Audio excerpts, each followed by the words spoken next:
I have another vendor list for you. Hey icons, guess what? I got another list for you guys. Another vendor list, about 20 new vendors that I'm gonna give to you guys today. I try to hit different categories that all of you have been requesting, like kids, shoes, men's, accessories. Actually, did I do accessories? No, not accessories this time, but I got beauty in there. And then a few more clothing. So accessories and handbags will be next time. But go ahead and get your notebook and your pen or pencil so that way you guys can take notes, get ready to start pausing, skipping forward, going back, whatever you need to do. That way you can take down these new vendors I have for you this week. So the first category we'll be starting with is shoes.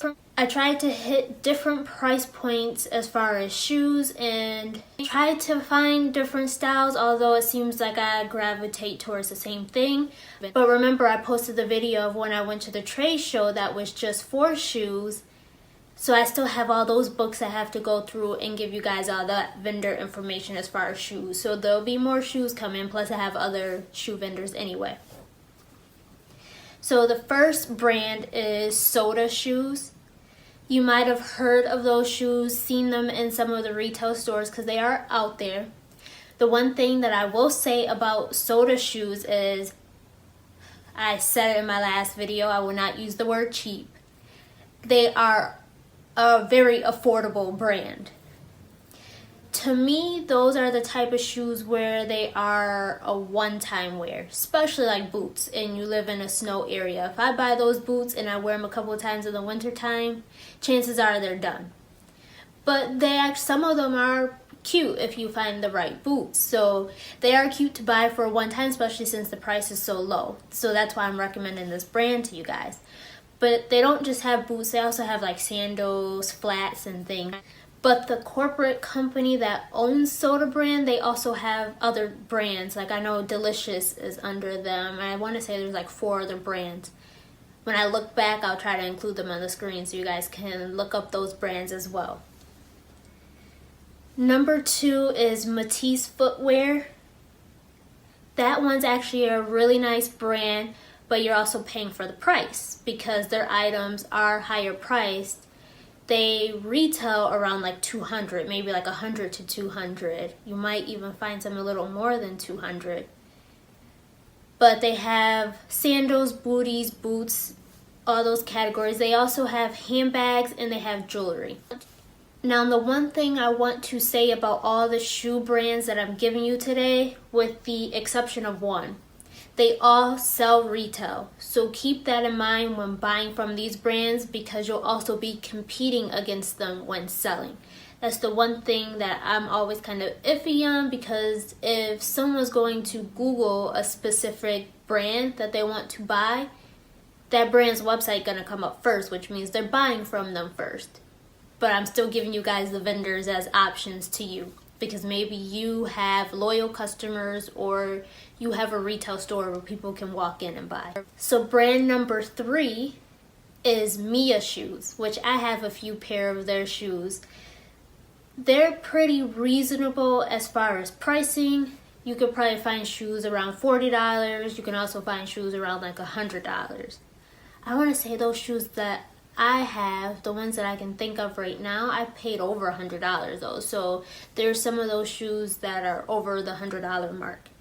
But they're pretty decent quality. Like one of my pair of Mia shoes I've had for years and I still wear them to this day. So it's good quality. They have flats, they have sandals, heels, boots, booties, all those categories. Women's shoes. So brand number 4 is Seychelles. They have more of an eccentric trend to their design.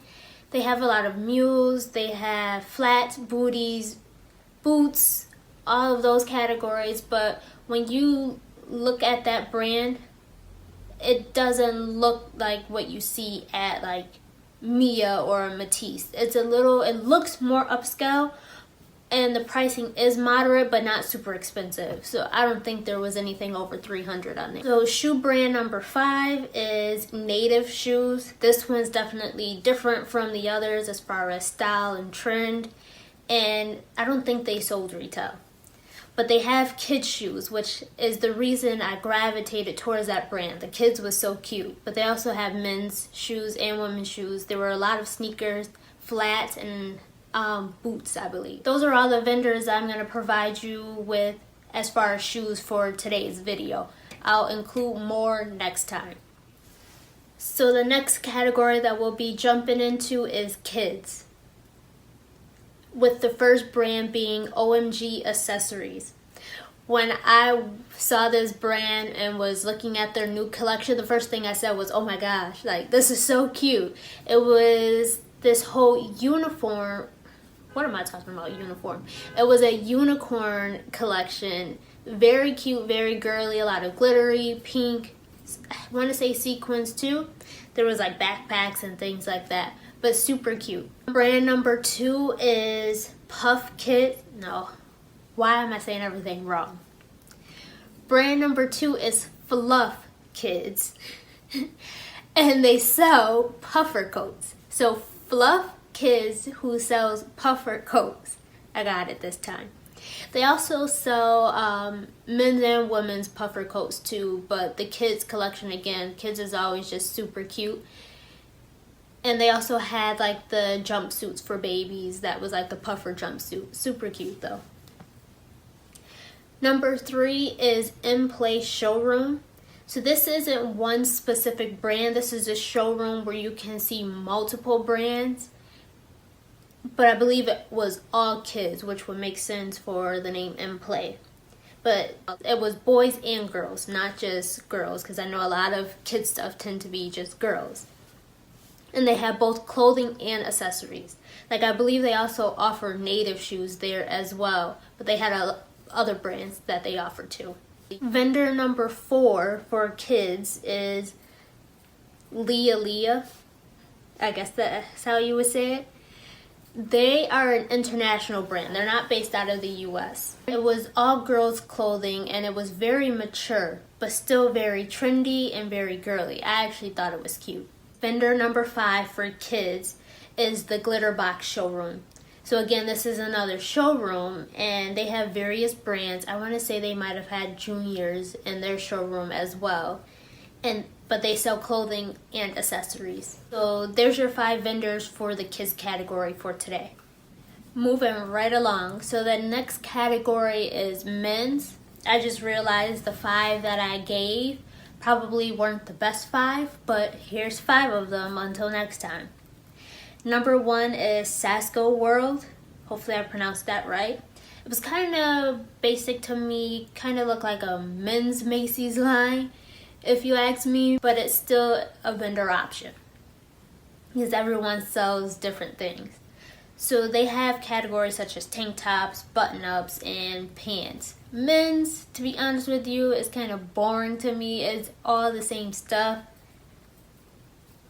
But if you're selling men's, that's what you're getting. So number 2 is Regal Wear, which they had a few different brands. I want to say it's 3. But it was a lot of streetwear and sportswear, which is I think that's what most of you are looking for when you're asking for men's in the comments. They have t-shirts, they have hoodies, sweatsuits, sweatpants, all those kind of categories, but a lot of t-shirts with like graphics on it. Brand number 3 for men's is Ace of Diamond, which I noticed they had a lot with leather. I don't know if it was real leather or faux leather. I didn't look that deep into it, but it was the whole leather look.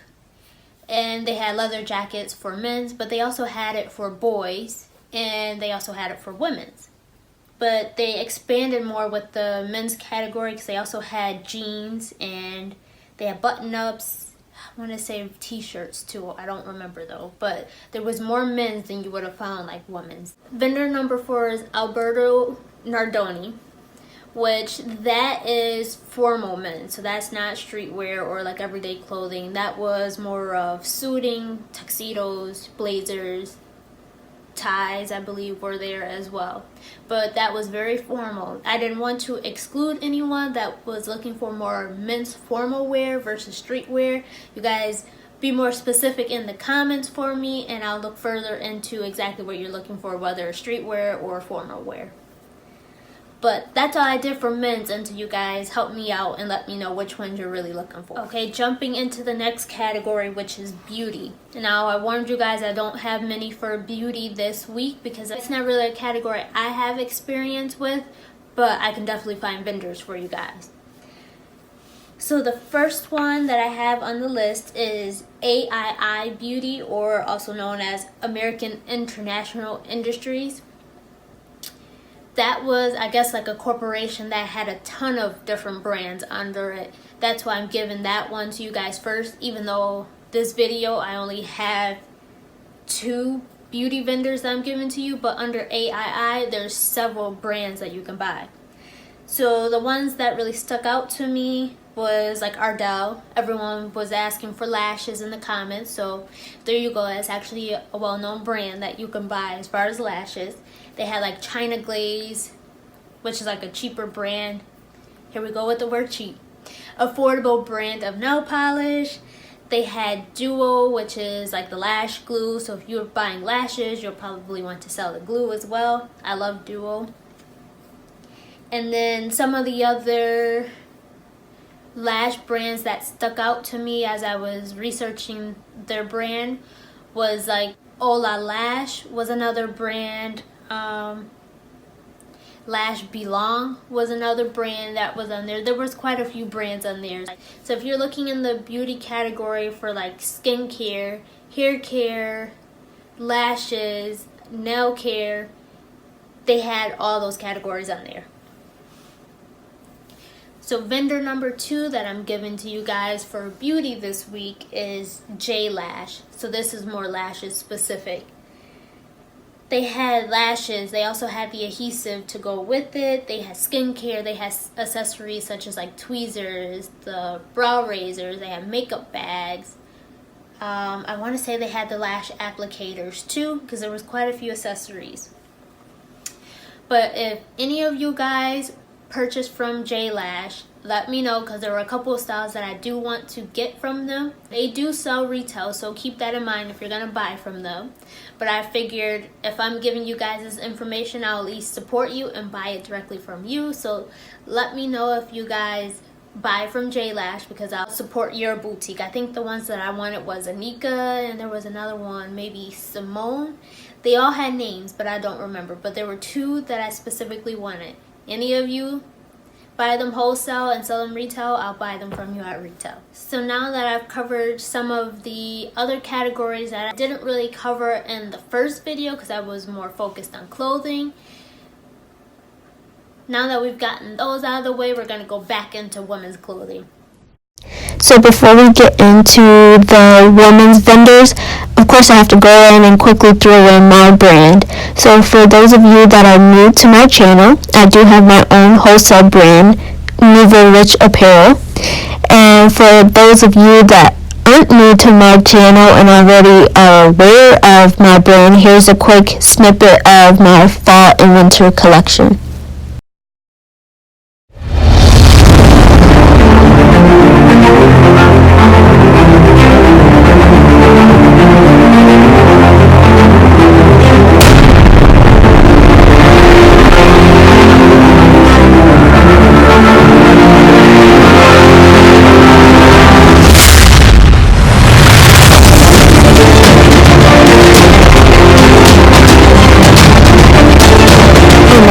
Get back into the women's vendors. This week is Flying Tomato. Flying Tomato was under a corporation that had a few different brands. Most of their clothing was girly, very trendy. It was more on the young contemporary side, but they covered like all the categories: tops, bottoms, jackets, sweaters, skirts. All of those categories were pretty much covered by Flying Tomato. Brand number 2 is called Hashtag, which their logo was really cute to me. I think that's why I ended up adding that one to the list. They were more on the contemporary side, but they have jumpsuits, sweaters, bottoms, whatnot. Probably a little too mature for like, let's say, what I sell for my brand, but still a good looking brand for those that are selling a more mature line. Vendor number 3 is Honey Punch. They were very fashion forward, definitely on trend. They had a lot of skirts, I saw a lot of sets, and a lot of tops. Brand number 4 is Amuse Society. I feel like this one goes more with hashtag as far as the look and the customer base. Is more on the contemporary side. I saw a lot of wovens there, so it was a lot of loose, flowy looking clothing, very beachy to me. Maybe resort is what I would say about them. But for those of you that are looking for those trends, there's a vendor for you. And then vendor number 5 is one for basics, because I know I offered a basics vendor in my last video and someone reached out to me letting me know that their minimums were super high, which is crazy because it was never like that before. But here's another basics vendor. It's Tresix. I wouldn't say I worked for them, but I was associated with their brand at one point in time, so I do know the product. It's decent quality. I wouldn't say amazing quality, but it's different. The fabrics definitely feel nice, which is one good thing I can say about them. I know one of their bigger customers was Forever 21, so think about those basics when buying from Forever 21. And then I do want to throw in one more vendor because I know a lot of you are asking for plus size, and I haven't really created a category specifically for plus size just because a lot of the women's vendors, they usually have plus size as well. You just have to look into it. But one that stuck out to me because they kept advertising plus size was Vibe Apparel. Now, I'm on the fence of how I feel about their designs. It was okay to me. It's definitely a very affordable brand because they also sold retail, and their retail prices were like $22, so it was like in the $20 range. So just think about what you would get for $20. That's what their type of designs are. So definitely a very affordable brand, and if they're retailing at $22, you should be able to get really good pricing on their stuff wholesale. Some of the categories that they have for plus size was like dresses and tops and bottoms. They also had regular sizes too. Like I said, a lot of these women's vendors, they tend to have both. So if you need plus size, just check into some of the women's ones I'm offering, and they may have plus size as well. So those will be all the vendors that I'll be offering to you guys for this week. I'm working on doing the video that I mentioned before, where I'll actually shop a lot of these vendors on a budget that you guys have been giving me in the comments on my previous video, and see what you can get for those amounts. Now, if there's categories that I'm still not covering that you guys are requesting, just drop them in the comments again. I may not have taken note on it even though I saw it, so just drop it in the comments of this video and I'll do what I can to cover it. For those of you that are looking for men's, definitely make sure you specify what type of men's product it is that you guys are looking for. I hope you guys are happy this time with some of the vendors that I've given you. There's definitely more for me to share with you.